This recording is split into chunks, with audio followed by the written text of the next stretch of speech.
ကိုက restaurant မှာ booking လုပ်ချင်တယ်ဆိုလို့ရှင်တော့ဒီ video ကိုအဆုံးထိကြည့်လိုက်ပါစားတော့ဆိုင်မှာစားချင်တယ်ဒါပေမဲ့ဘယ်လို booking လုပ်ရမှန်းမသိဘူးဘယ်လို bill ရှင်းရမှန်းမသိဘူးဖြစ်နေတယ်ဆိုလို့ရှင်တော့ဒီ video ကိုအဆုံးထိကြည့်လိုက်ပါပထမအဦးဆုံး booking လုပ်ဖို့အတွက်ဘယ်လိုပြောရမလဲဆိုလို့ရှင်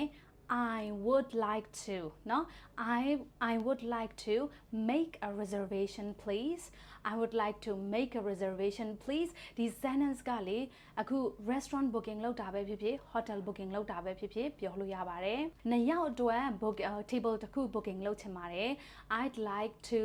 reserve a table for two ဒီနေရာမှာ I'd like to book လဲပြောလို့ရတယ်ဘာလို့ I would like to ပြောတာလဲဆိုလို့ရှင် formal တွေမှာ I want to မပြောဘဲနဲ့ I would like to ပေါ့နော်အဲ့ဒါလေးသုံးပါတယ်အဲ့ဒီအသုံးနှုန်းလေးကမြန်မြန်ပြောတဲ့အချိန်မှာ I'd like to ဖြစ်သွားပါတယ် I'd like to reserve a table for two I'd like to book a table for two လို့ပြောလို့ရပါတယ်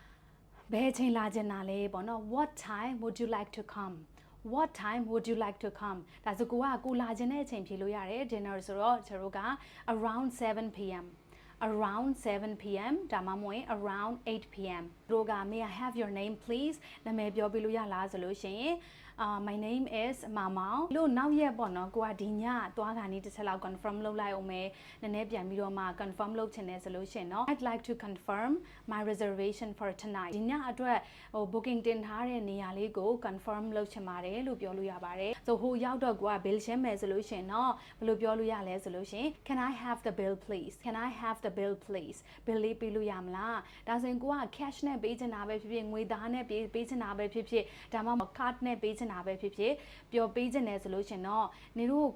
ငွေသားလက်ခံလားဒါမှမဟုတ်ရင်ကတ်နဲ့ပေးတာလက်ခံလားလို့မေးလို့ရပါတယ် Do you accept cash or card Do you accept cash or card လို့ပြောလို့ရပါတယ် waiter ဘက်ကဘယ်လိုပြောမလဲဆိုရင်ငွေသားပဲလက်ခံနေဆိုရင် we only accept cash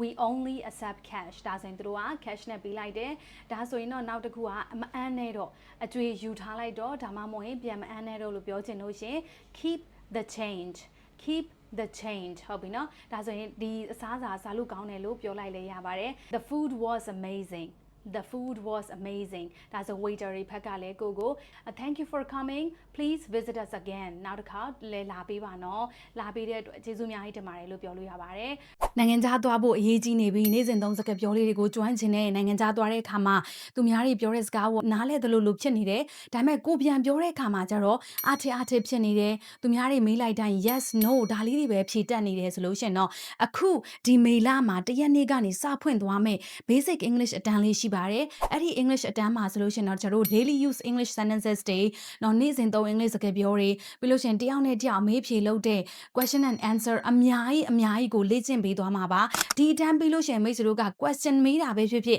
answer ပြန်ဖြေတာပဲဖြစ်ဖြစ်အမျိုးမျိုးပြန်ဖြေတတ်မှာသိကြပါတယ်ပြီးရင်နောက်တစ်ခုဒီအတန်းထဲမှာဆက်ပြီးသင်သွားမှာကမိတ်ဆွေတို့အတွက်နိုင်ငံခြားမှာအသုံးဝင်တဲ့စကားပြောလေးတွေပါ shopping ထွက်တဲ့အချိန်မှာဘယ်လိုပြောမလဲ restaurant မှာဘယ်လိုပြောမလဲ airport မှာဘယ်လိုပြောမလဲ hotel မှာဘယ်လိုပြောမလဲပြီးရင်နောက်တစ်ခုကျန်းမာရေးနဲ့ပတ်သက်တဲ့ health conversation တွေအများကြီးကိုဒီတန်းထဲမှာထည့်ပေးထားပါတယ်ဆိုမိတ်ဆွေတို့ travel ဒီတင်နေအောင်ဘယ်လိုသွားရမလဲတယောက်ယောက်နဲ့အကူအညီတောင်းတဲ့အခါမှာဘယ်လိုတောင်းမလဲဖုန်းလာတဲ့အခါမှာ English လို့ရုံးမှာဘယ်လိုပြောမလဲ interview နဲ့ပတ်သက်တဲ့ video တွေ interview နဲ့ပတ်သက်တဲ့အလုံးမှာပြောတဲ့ English စကားပြောတွေမျိုးစုံကိုဒီအတန်းထဲမှာထည့်ပြီးသင်ကြားပေးမှာဖြစ်ပါတယ်။ကြံ2 promotion အနေနဲ့ video 9 ပုတ်လက်ဆောင်လဲနောက်ထပ်ပေးမှာဖြစ်ပါတယ်။အဲ့တော့မိတ်ဆွေတို့ကဒီတန်းကိုတက်ချင်တယ်ဆိုလို့ရှင်တော့အခုတခါတည်းအနံလို့ရပါပြီ။တန်းမှာနောက်ထပ်15ယောက်ပဲလက်ခံမှာဖြစ်ပါတယ်မိတ်ဆွေတို့ရေညတန်းကတော့10ယောက်ပဲလက်ခံမှာပါနောက်ထပ်လူပြည့်ကနေပါပြီ။မနက်တန်းက15ယောက်လက်ခံပါမယ်။နော်မိတ်ဆွေတို့ရေဒီတန်းကိုတက်ချင်တယ်ဆိုလို့ရှင်တော့အခုဒီဖုန်းနံပါတ် Viber မှာတခါတည်းစုံစမ်းမေးမြန်းလို့ရတယ်လို့